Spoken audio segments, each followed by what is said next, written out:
അയ്യപ്പസ്വാമിയുടെ സ്വർണം കട്ടയുമായി എന്റെ ബാലന്റെ പുരസ്കാരം വെറുതെ വെക്കുമെന്ന് ചേർന്ന് തോന്നുന്നുണ്ട. അങ്ങനെയൊക്കെ ചെയ്യാൻ ചേട്ടാ മറ്റാരും ഡൽഹിയല്ലാതെ. മെസ്സി കേരളത്തിലേക്ക് വരാത്തത് സ്വർണം കൊണ്ടുണ്ടാക്കിയ തന്റെ ബാലൻഡയർ പുരസ്കാരം അയ്യപ്പന്റെ സ്വർണം കട്ടവർ മോഷ്ടിക്കുമോ എന്ന് ഭയന്നിട്ടാണെന്നും കേരളം എന്തൊരു മാറ്റമാണ് മാറിയതെന്ന് മുഖ്യമന്ത്രിയോട് പറഞ്ഞ വിദേശിയെ പിന്നീട് ഊളൻപാറയിലെ മാനസികാരോഗ്യ കേന്ദ്രത്തിലാണ് കണ്ടതെന്നും ലക്ഷം കോടി നിക്ഷേപം നടത്തി കേരളത്തിൽ വ്യവസായം ആരംഭിക്കാൻ താല്പര്യമുണ്ടെന്ന് രാജീവ് പറഞ്ഞ വ്യവസായി ഊളൻപാറയിൽ തന്നെയാണെന്നും ഇവർക്കൊക്കെ മൂലമറ്റത്തു നിന്നും ഷോക്ക് നൽകേണ്ടി വന്നെന്നും നിശ്ചിത പരിഹാസവും വിമർശനവുമായി നടൻ സലിംകുമാർ. ഞാൻ ഈ ഒരു 5-6 മാസം മുമ്പ് ഒരു മുഖ്യമന്ത്രിയുടെ വാർത്താ സമ്മേളനം കണ്ടു. അപ്പോൾ അതിൽ പറയുന്നത് അദ്ദേഹത്തിൻ്റെ ബന്ധുവാണോ സുഹൃത്താണോ ഞാൻ മറന്നുപോയി. സുഹൃത്തിൻ്റെ മകൻ അമേരിക്കയിൽ നിന്ന് വന്നു. അമേരിക്കയിൽ നിന്ന് വന്നിട്ട് പറഞ്ഞു, കേരളം കണ്ടപ്പോൾ ആ പയ്യൻ പറഞ്ഞു, കേരളം ഇത് എന്തൊരു മാറ്റമാണ്, അമേരിക്ക പോലും തോറ്റു പോകുമെന്ന് പറഞ്ഞു. അപ്പം എനിക്ക് സംശയം, ഈ പയ്യൻ ആരായിരിക്കും, എവിടെ ഉണ്ടാവും ഇപ്പോൾ പയ്യൻ? അങ്ങനെ ഞാൻ ഈ പയ്യൻ അന്വേഷിച്ചു തന്നു. എനിക്ക് പയ്യനെ കാണാൻ പറ്റി. നമ്മുടെ കുളമ്പാറുള്ള മാനസിക ആശുപത്രിയിലായിരുന്നു. കാരണം ഞാൻ അച്ഛനോട് ചോദിച്ചു, എന്താ ഇവിടെ കൊണ്ടൊക്കെ എടുത്തത്? അല്ല സജീവൻ അറിയാമല്ലോ, 2-3 പ്രാവശ്യം സജീവൻ അമേരിക്കയിൽ വന്നതല്ലേ. അപ്പോൾ ഈ കേരളം കണ്ടിട്ട് അമേരിക്ക എന്ന് പറയാൻ അപ്പം തന്നെ അവന് കുഴപ്പമുണ്ടെന്ന് മനസ്സിലായി. അതിൻ്റെ പേരിലാണ് ഞാൻ ഇവിടെ അഡ്മിറ്റ്. ഇപ്പോൾ പോയിട്ടോ, കരണ്ടൊക്കെ അടുപ്പിച്ച് പോയി, ആള് പോയി. പിന്നെ അതൊരു 2 ആഴ്ചയായിട്ടുള്ളൂ, 1 മാസമായിട്ടുള്ളൂ. വേറെ ഒരു വാർത്ത വന്നത്. വാർത്തയെന്ന് വെച്ചാൽ മുഖ്യമന്ത്രി തന്നെ പറഞ്ഞത്.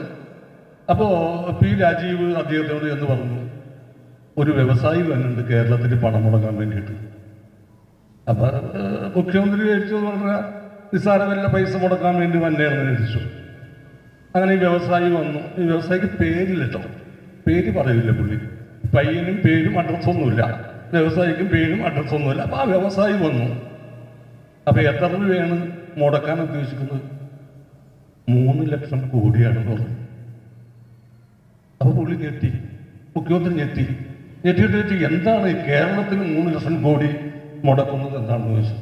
അപ്പോൾ അദ്ദേഹം വ്യവസായ സൗഹൃദം ലോകത്ത് ഇത്രയുള്ള ഒരു സ്ഥലം ലോകത്ത് എങ്ങുമില്ല, ആന്തൂർ സാധനെ പോലുള്ളവരൊക്കെ എങ്ങനെയാണ് നിങ്ങൾ സഹായിച്ചത്? അപ്പോൾ ഇത് കേട്ടപ്പോൾ ഞാൻ വീണ്ടും ഇയാളെ അന്വേഷിച്ചു തന്നു. അയാൾ അന്വേഷിച്ച് തന്നപ്പോൾ അയാൾ നമ്മുടെ പയ്യൻ കിടന്നില്ലേ അതിൻ്റെ ഇപ്പുറത്തെ വാർഡിൽ. അങ്ങനെ ഇല്ലാത്ത കഥകൾ.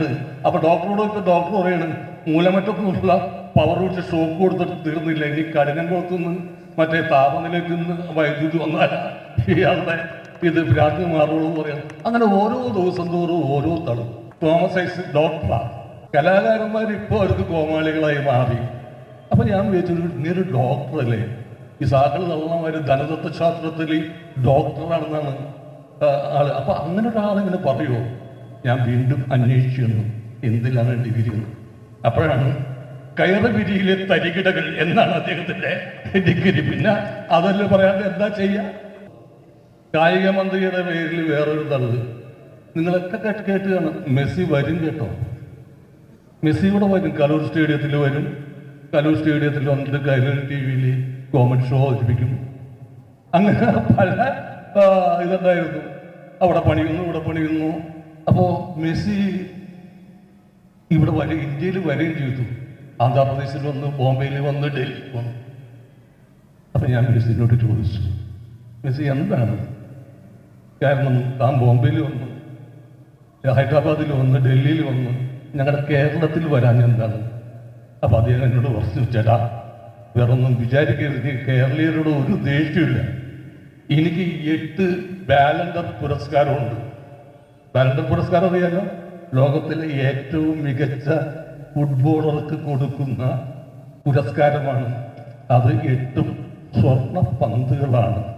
അയ്യപ്പസ്വാമിയുടെ സ്വർണം കട്ടയുമായി എന്റെ ബാലൻഡർ പുരസ്കാരം വെറുതെ വെക്കുമെന്ന് ചേർന്ന് തോന്നുന്നുണ്ട. അങ്ങനെയൊക്കെ ചെയ്യാൻ ചേട്ടാ മറ്റാരും ഡൽഹിയല്ലാതെ.